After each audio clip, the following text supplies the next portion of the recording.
Morning, freshmen, and it's Wednesday. How's it going, Mr. Martineau here? Ms. Mangiarelli on the camera again. Another in my lecture video series on whatever. So anyway, today we're going to keep going on with waves, but today we're going to specifically look at electromagnetic waves or light waves. Now, I'm going to tell you from my point of view, E&M waves, electromagnetic waves are horribly complicated. If you really want to know the truth behind light, it is a very difficult question. But we're not going to worry about the really difficult parts. Our job is to make sure you understand it, basically how electromagnetic waves or light waves are. So as I explain this, if you're curious, questions might come up about the nature of light. I'm probably not going to touch your questions, honestly, as I go through this. But if you have anything, please feel free to email me or Miss Mangiarelli. And if she doesn't know, she'll tell me, or I'll ask her or something.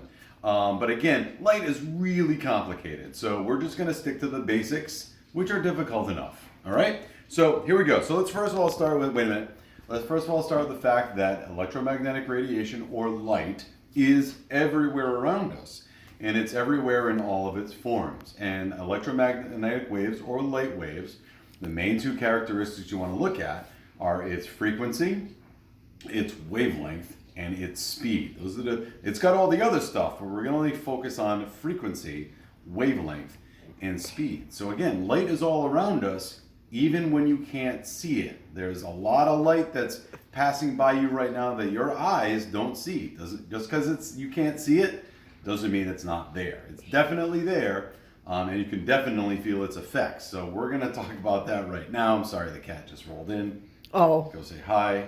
Oh, God. Wait. Hey, what are you guys doing? There he is. You're talking science. Not our cat, again, comes by. All right, so we're going to focus our attention to this. So here we are going to be exploring the electromagnetic spectrum. So again, spectrum means it's got no boundaries in between these descriptions. It kind of bleeds from one thing to another. And I'm sure you've heard about people, students or people who are on the autism spectrum. Well, the reason they say that is there's no way to define where one type ends and another one begins. And that's the same thing that's happening here. It's really hard to say where radio waves end and microwaves begin. But anyway, so these are all of the parts of the electromagnetic spectrum. We'd start with radio waves. Can you see radio waves? I can't.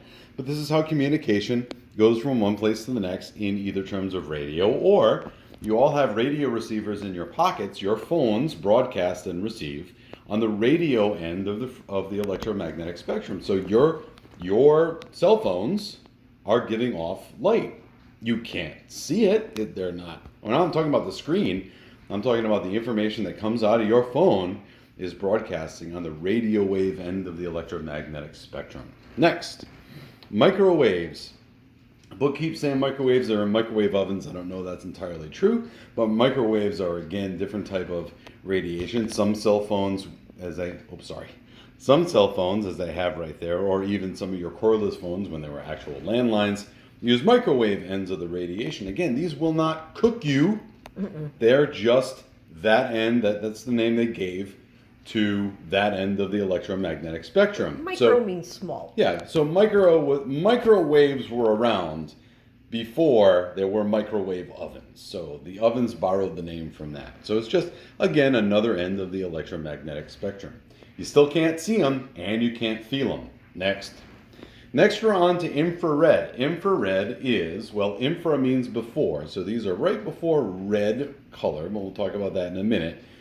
Infrared rays you would detect as heat. So again, heat isn't light, but you can feel the effects of infrared rays, and the way that you feel the effects is through heat. Do all hot things glow hot? No. If you don't believe me, certainly your stove can be on and the oven can be hot, but it's not necessarily glowing red hot, but it's still hot. Or check yourself. Is your skin hot? Yes. Because why? You're alive.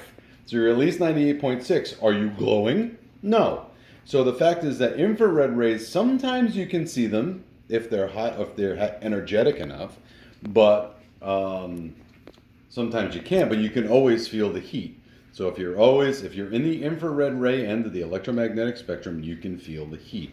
Now we're moving on to the most useful part of the electromagnetic spectrum for us, That is visible light. So if the electromagnetic spectrum, if it were at a point in the spectrum where you can see the light, you're now in visible light. And visible light can then get broken down into the colors of the rainbow, from red to purple. So obviously the way that we can survive as people, a lot of our survival instincts is we need to see where the food is, see where the enemy is coming, see as we walk around. Not all animals need to do that. No. Not all animals need to do that. Some animals use infrared to be able to detect where they're going. Other animals don't use infrared and use visible. We use visible. Okay, as we move along, we're on to ultraviolet rays. These are your UV rays.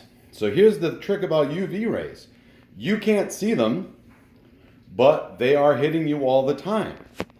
So UV rays are a cause of skin cancer. Now our waves are getting, by the way, I didn't mention this before, but can you go down to the bottom of the page? Mm-hmm.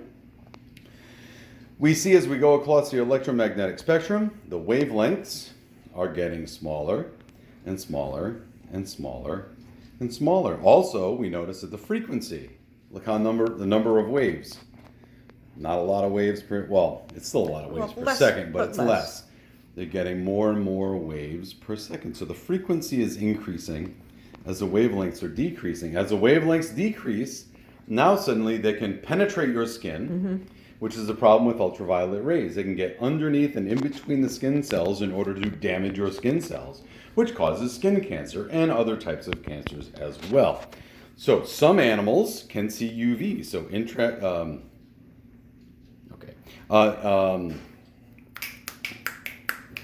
Bees. Insects, thank you. Bees can see UV in order to be able to spot different flowers and different things that they need to survive. So moving on from there, now we get into X-rays. Now the waves are getting smaller and smaller.